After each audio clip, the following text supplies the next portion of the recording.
Bonjour à toutes et à tous, voici l'analyse du SP500 et de l'euro-dollar pour le jeudi 25 septembre. Le SP500 reste inlassablement dans cette zone de trading range, toujours compris entre 1970 et 2000 points.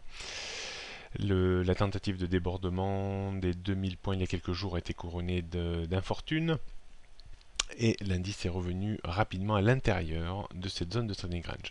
Pour le moment, le support à 1970 tient parfaitement le choc.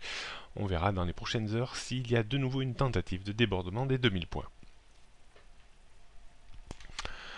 On note toujours les mêmes niveaux de résistance, donc 2000-2010 et support 1970, avant 1940, 1920, 1900 et 1880. On peut toujours considérer que la tendance reste à la parfaite neutralité dans une bande de 30 points entre 1970 et 2000 points. Du côté de l'euro-dollar, du nouveau ce matin, la devise tente l'enfoncement d'une zone de support mais terriblement importante à 1,2750, 1,28. Est-ce là un excès baissier avant une reprise technique d'envergure? Il est trop tôt pour le dire, mais ce n'est pas exclu du tout. On pourrait très bien avoir une espèce de bear trap avant de voir la parité remonter et engager une correction technique peut-être sur 1,29, 1,30, voire peut-être 1,32 à terme.